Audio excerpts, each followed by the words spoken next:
주인공의 이름은 캐시. 교사들과의 모임을 마치고 헤어지려는데 때마침 천둥이 칩니다. 커다란 천둥 소리에 코니가 놀라자 존이 웃습니다. 다들 급히 인사를 하고 캐시는 자신의 차로 뛰어갔습니다. 차에 타자 울려오는 전화벨. 남편 매튜였습니다. 매튜는 두통이 심해서 먼저 자야겠다고 했고 위험하니까 지름길로는 오지 말라고 합니다. 캐시가 돌아와도 깨지 않고 자기 위해 자신은 손님방에서 먼저 자도 되겠냐고 합니다. 캐시는 알았다고 재차 확인하는 매튜에게 먼저 자도 된다고 지름길인 블랙워터 숲길로는 절대 안 가겠다고 약속을 합니다. 하지만 막상 차를 출발하고 도로에 들어서자 반짝이며 빛나는 집으로 금방 돌아가게 해줄 수 있는 지름길로 향하는 이정표가 캐시를 유혹합니다. 캐시는 매튜와의 약속을 깨고 지름길로 들어서지만 이내 후회하고 맙니다. 차가 엉망진창으로 흔들리고 비와 번개가 무섭게 내리쳤기 때문입니다. 이제라도 매튜에게 전화를 걸고 싶지만 두통이 있어서 먼저 잔다는 사람에게 전화를 하면 안 될 것 같습니다. 게다가 블랙워터 길로 오지 말라고 신신당부를 했는데 그 길로 왔다는 걸 알면 화를 낼 것 같기에 전화는 하지 않고 운전을 해서 집으로 향합니다. 저 앞쪽에 차가 보입니다.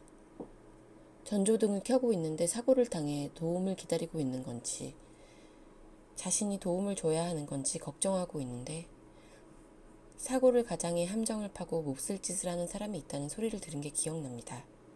게다가 차 안에 있는 여자, 쏟아지는 비에 가려 얼핏 실루엣만 보이는 저 여자가 혹시 남편이나 가족, 친구 등에게 미리 도움을 요청했다면 모르는 사람이 와서 말을 거는 게 더 무서울지도 모르고 저 여자가 정말 도움이 필요했다면 차에서 내려서 왔겠지, 내게 왔겠지 라는 생각이 듭니다.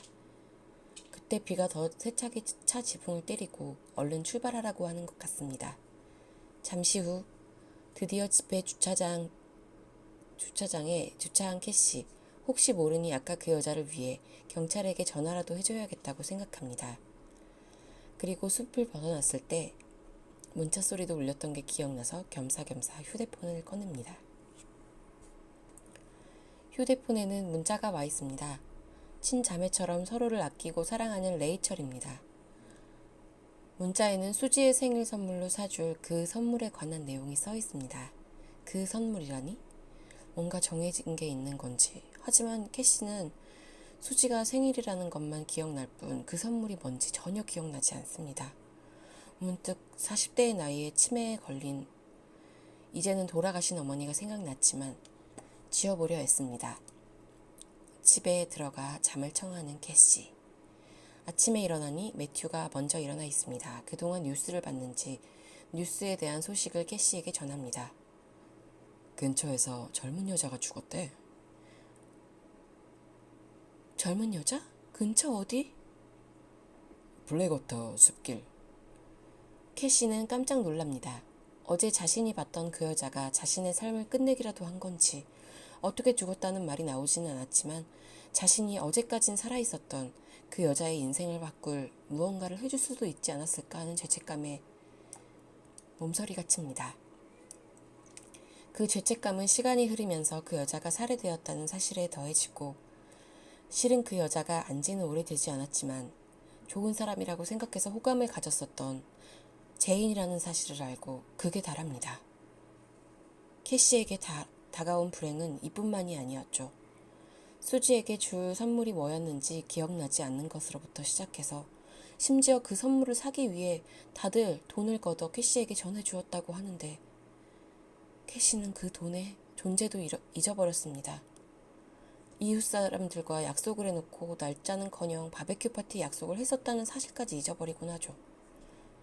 남편 매튜와 친구 레이첼은 별일이 아니라고 캐시에게 말해주지만 존 역시 너는 절대 이상해 보이지 않는다고 누구나 그렇게 깜빡깜빡한다고 말해주지만 점점 캐시는 그러면 그럴수록 말년이 힘들었던 엄마가 생각납니다.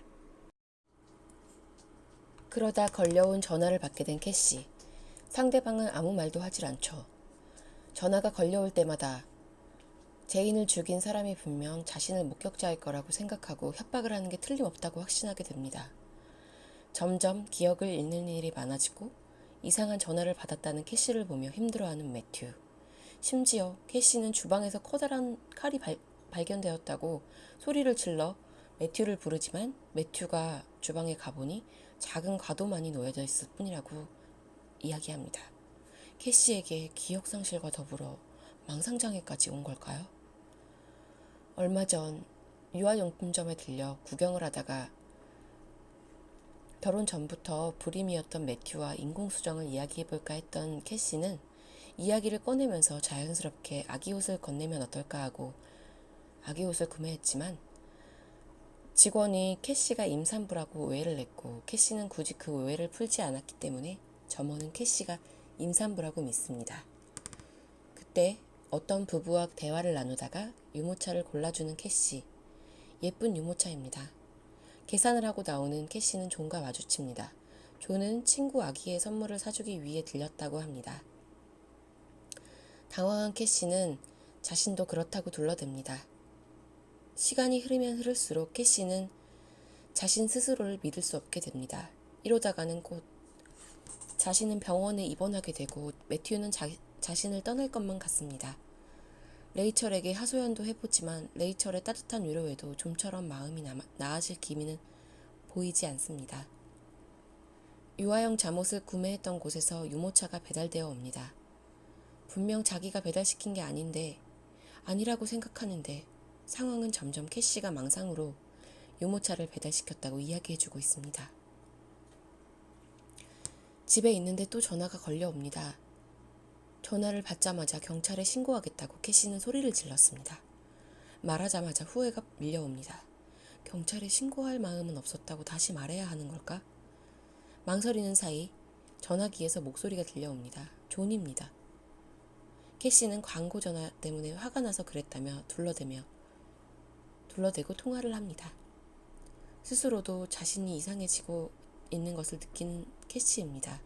자꾸만 둘러대야 할 일들이 늘어나고 상대는 속일 수 있어도 자기 자신을 속일 수는 없기에 너무너무 불안합니다. 결국 병원을 찾은 캐시는 의사에게 약을 처방받고 검사도 받게 됩니다. 매튜는 캐시가 원치 않는 이야기까지 꺼내가며 의사에게 캐시의 증상에 대해 이야기를 합니다. 그러고 보니 매튜는 캐시가 제인의 죽음에 대해 끔찍해하는데도 매일같이 그 살인사건에 대해 이야기를 합니다. 어느 날 캐시는 유아용품점 직원과 확인차 대화를 나누게 되는데 직원의 말에 캐시가 산 게 아니었다는 걸 알게 되죠.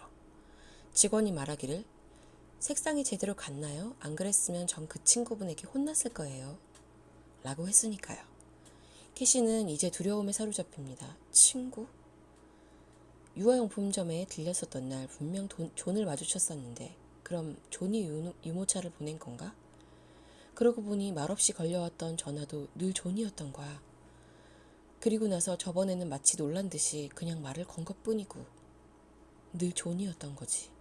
거기까지 생각이 미치자 아무도 믿을 수가 없게 됩니다. 세상에, 존이? 여기까지 소설 브레이크다운의 소개였습니다. 이 뒤에서부터 반전의 반전이 계속되니 글자로 이루어진 롤러코스터에 탑승하고 싶으신 분들은 읽어보시길 권합니다.